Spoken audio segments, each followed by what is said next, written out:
Isa ka ba sa mga nakakatanggap pa rin ng text scam kahit rehistrado na ang iyong SIM? Yan ang ipinagtataka ng ilang mambabatas. May sagot dyan ang DICT. Nasa frontline ng balitang yan si Faith Del Mundo. January pa nakapagrehistro ng kanyang SIM si Angela. Pero araw-araw pa rin siyang nakakatanggap ng mga spam text message. Malayo sa inaasahang layunin ng SIM registration na sugpuin ang mga spam at scam. In-expect ko nga po before, no, sabi, pag naka-register na yung SIM card, hindi na ka na makaka-receive ng mga spam. Yun, nakakadagdag sa inbox, tapos block ka lang ng block. Ang mas nakakabahala, alam ng mga scammer ang personal niyang impormasyon. May instance po na tumawag sa akin, sabi, tito mo to, nito ako sa, nito po sa Pasay, ganyan, ba-loadan ulit o papasahan ng load, ganun. Kasi bakit, yung number, bakit nila alam? Kasi kung tutuusin, wala naman akong ine-enter apart from my bank account and other, yung mga registrations. Nagtataka ako, saan nila nakukuha yung mobile? Bakit nakapag-send sila ng bulk na mga spam messages? Ganyan din ang nararanasan ni Jeremy na March pa registered.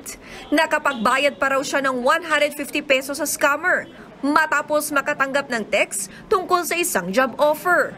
Fault ko rin naman po yun, inaamin ko po yun. Pero para ganun yung gawin nila, then after niya makuha yung laman ng e-wallet ko, bilinak niya na po ako. July 25 pa natapos ang deadline sa mandatory SIM registration. Higit 118 million SIMs ang naipa-register. Sa tanong ng mga kongresista sa budget hearing ng Department of Information and Communications Technology kahapon, bakit patuloy pa rin nakakatanggap ng text scams ang ilan? Sabi ng Cybercrime Investigation Coordinating Center, may mga scammer daw na nakakakuha o nakakabili ng registered SIMs. We have uncovered that certain syndicates, organized syndicates, have been procuring pre-registered SIM cards. Ang nakakabahala, may mga scammer na hindi na kailangan ng SIM para manloko. There are new machines that came into the country wherein you don't even need a SIM card, but rather a text blaster that can simulate SIM card numbers. Tinututukan na raw ng Bureau of Customs ang pagpasok sa bansa ng mga text blaster. Pero kung bakit may mga scammer na alam ang personal na detalye ng kanilang mga target, hindi ito masagot sa ngayon ng CICC. Pero may mga pangalan na raw silang iniimbestigahan. Paano nila na-gather yung mga numbers na yun yung pinadalhan nila ng kanilang mga scams or malicious na messages?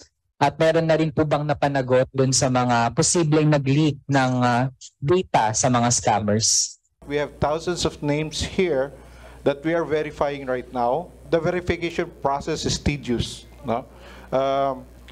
You will get names that were registered in the provinces when in fact the attack came from Metro Manila. This is actually eating up the resources of our law enforcement partners. No?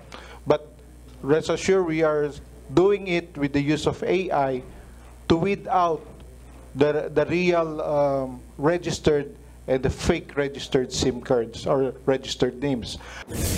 Tumutulong na rin daw ang PNP at NBI sa tracking ng mga sangkot sa scams.